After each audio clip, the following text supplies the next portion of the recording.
नमस्कार। हमारा आज का टॉपिक है रिफेम्पसिन। रिफेम्पसिन इज़ एन एंटीबायोटिक। ये एक एंटीबायोटिक होती है। एंटी मतलब कि अगेंस्ट में, बायोटिक मीन्स बैक्टीरियल। तो ये जो बैक्टीरियल इन्फेक्शन है उसके अगेंस्ट में काम करती है रिफेम्पसिन। और ये वीडियो एजुकेशन पर्पस के लिए है। जो भी मेडिसिन है वो एज ए डॉक्टर प्रेस्क्रिप्शन हमें लेनी होती है। It is used to treat several types of mycobacterial infection including, ये mainly जो mycobacterial infection है उसमें उसको ट्रीट करने में यूज़ होती है। अब इनमें कौन कौन से इन्फेक्शन हो सकते हैं? Mycobacterium avium complex, leprosy and latent और एक्टिव ट्यूबरक्लोसिस। लेटेंट टाइप की या फिर एक्टिव ट्यूबरक्लोसिस। और ट्यूबरक्लोसिस में in combination with other antibacterial, यदि अदर एंटीबैक्टीरियल के साथ ये कॉम्बिनेशन में दी जाए तो टू ट्रीट लेटेंट और एक्टिव ट्यूबरक्लोसिस। तो ये अच्छा काम करती है। और ये डॉट्स थेरेपी में भी रिफेम्पसिन का रोल होता है जो कि ट्यूबरक्लोसिस में हम देते हैं। रिफेम्पसिन acts by the inhibition of DNA dependent RNA. अब रिफेम्पसिन काम कैसे करती है? ये क्या करती है? इनहिबिशन मतलब रोक देती है। किस चीज़ को रोक देती है? डीएनए डिपेंडेंट जो आरएनए होता है, RNA polymerase, DNA dependent RNA polymerase को ये रोक देती है। उससे क्या होता है? Leading to a suppression of RNA synthesis. RNA synthesis उसमें बनना, आरएनए सिंथेसिस सप्रेस हो जाता है बनना।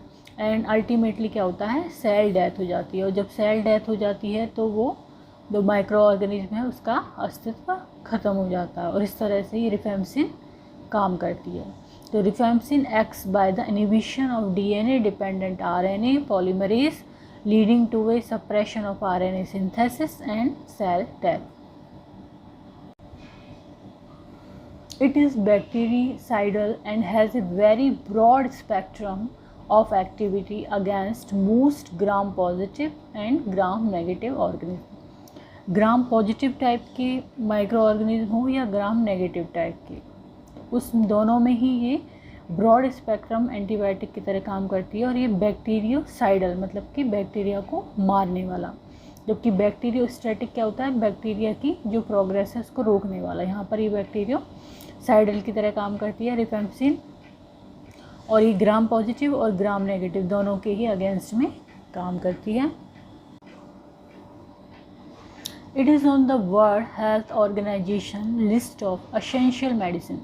जो WHO की एसेंशियल मेडिसिन की लिस्ट में है उसमें ये इंक्लूड है, शामिल है।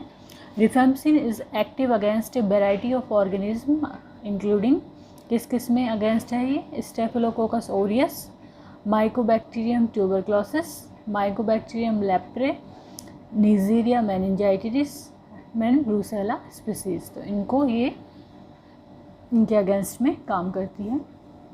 अब इसके कॉमन साइड इफ़ेक्ट देख लेते हैं हम, क्या क्या कॉमन साइड इफ़ेक्ट होते हैं इसके। तो नोज़िया, वॉमिटिंग, डायरिया, ये सब चीज़ें किससे रिलेटेड हो गई? GIT से related. Loss of appetite. Other इसकी जो चीज़ है जो कि इम्पॉर्टेंट है काफ़ी, कि it often turns urine, sweat and tears A red और ऑरेंज कलर।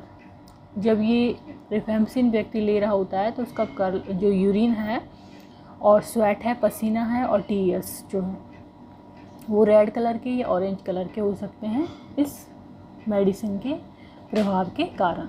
तो ये हो गए इसके common side effect: nausea, vomiting, diarrhoea, loss of appetite और यूरिन, स्वेट, टीयर्स, रेड और ऑरेंज कलर। नेक्स्ट आता है नर्सिंग इम्प्लीकेशन। क्या क्या नर्सिंग जिम्मेदारियां जो होती हैं वो निभानी चाहिए एज ए नर्सिंग ऑफिसर जब कि व्यक्ति या पेशेंट रिफेम्पसिन ले रहा है। तो लैब टेस्ट काफ़ी इंपॉर्टेंट होते हैं जिसमें कि periodic liver function test, liver पे इफेक्ट डालती है इसलिए LFT पीरियोडिक कराए जाते हैं। एंड सेकेंड है closely monitor patient with hepatic disease. यदि हिपैटिक डिजीज़ है किसी पेशेंट को तो उसमें क्लोजली मॉनिटरिंग चलती है। थर्ड वन है check prothrombin time PT daily when patient is also receiving an anticoagulant. यदि एंटीकोगुलेंट ले रहा है व्यक्ति तो उसका PT चेक किया जाता है, क्योंकि ये प्रभावित हो सकता है रिफेम्पसिन से। नेक्स्ट आता है patient and family education. Patient को और फैमिली को क्या एजुकेशन देते हैं? फर्स्ट है do not interrupt prescribe doses regime. जो प्रेस्क्राइब डोज लिखी हुई हैं और जो शेड्यूल है उसके अकॉर्डिंग ही इसको लेना होता है, इसको इंटरप्ट नहीं करते, रोकते नहीं हैं। Second, report onset of jaundice, hypersensitivity reaction and persistent of GI adverse effect to physician. यदि कोई भी जॉन्डिस हो रहा है, कोई हाइपर सेंसिटिविटी रिएक्शन हो रही है या फिर कोई जीआई एडवर्स इफेक्ट लगातार बना हुआ है, तो फिजिशियन को इन्फॉर्म करना होता है और वो जिस तरह से ऑर्डर देता है इंटरप्ट करने का या फिर कंटिन्यू करने का, उस अकॉर्डिंग भी ये माना जाता है। Third, be aware that drug may impart a harmless red colour, orange colour to urine, faeces, sputum, sweat and tears. इसके बारे में पेशेंट और फैमिली को अवेयर किया जाता है कि इस ड्रग की वजह से एक रेड कलर आ सकता है उनके अलग अलग जो फ्लूइड्स हैं, जैसे कि यूरिन है, फीसेस हैं, स्पुटम है, स्वेट है एंड टीयर्स में, तो ये हार्मलेस है, ये उनको बताना होगा। नेक्स्ट है फोर्थ पे, सॉफ्ट कॉन्टैक्ट लेंसेज में भी परमानेंटली स्टेन। और रिफेम्पसिन की वजह से ही जो सॉफ्ट कॉन्टैक्ट लेंसेज हैं वो भी परमानेंटली स्टेन्ड हो सकते हैं, तो ये भी हमें पेशेंट और फैमिली को बताना होता है। नेक्स्ट है concomitant use of rifampicin and oral contraceptive leads to decreased effectiveness of the contraceptive and to menstrual disturbances। यदि रिफेम्पसिन और oral contraceptive एक साथ यूज़ हो रहे हैं तो इनकी वजह से क्या हो सकता है, जो कॉन्ट्रासेप्टिव है उसकी इफ़ेक्टिवनेस कम हो जाती है और इसकी वजह से मेंस्ट्रुअल डिस्टर्बेंसेस भी हो सकते हैं। नेक्स्ट है keep drug out of reach of children. Children की पहुंच से दूर रखें। Do not breast feed while taking the drug.